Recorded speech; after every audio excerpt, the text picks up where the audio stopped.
we're hoping that by 2017 for the general elections that we have at least 10 women that put themselves up and are elected. So hopefully with our activities, we can get this accomplished. It might seem impossible, but if we work at it and seeing how we can change the mindset of people in Belize, of Belizeans on a whole, looking at what are some of the things that women bring to the table, right?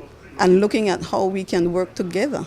It's not that we want to see only women in the house, but seeing how we can have women there that can help in making some of the decisions that affect women and children. Okay, but do you think it's just a matter of the mindset, or there's a more impactful on the current here that really has an effect on women's success in the house? So it's not just a matter of how I think it is being in politics, but actually getting out there, getting into this game, rolling up my sleeves, taking all the insults and the offense, and getting the financial support.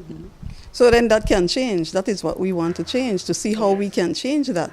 This is a first start. So it will not happen overnight, right? But this is a first start.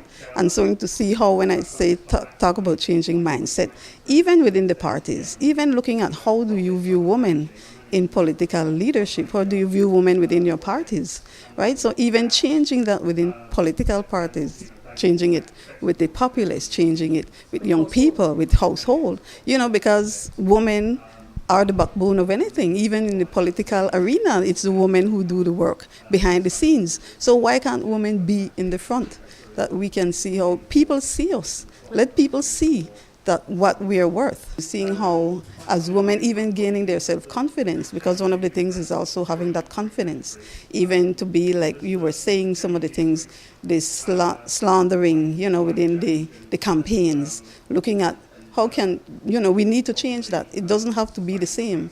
So let us see how we can change that. Campaign financing, how can we go, looking for finance to campaign, for women to campaign. So these are the things we'll be looking at. And really seeing, that's why we're saying building the capacity of people to see how these people will be helping us, right? It's not only Win Belize.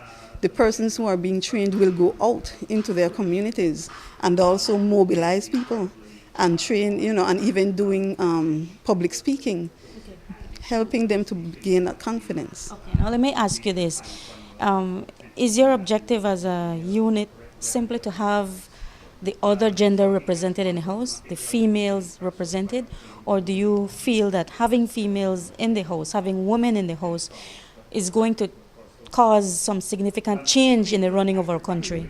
Yes, I can see that it will have some significant change in the running of our country. And so that's one of our, because of some of the issues that are, women are always the ones, the issues affect, whenever there is any issue, who does it affect the most?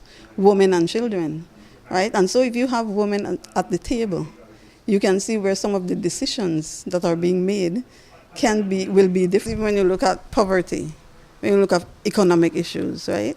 All these issues affect the entire country, right? And we have, women who are qualified, just as men are qualified to deal with some of these issues, right? We have 2 women who were appointed. They did not run for elections. They were appointed as senators and then, having ministerial posts. So these women are qualified. So why didn't, one of the things is to find out then why didn't they run in elections?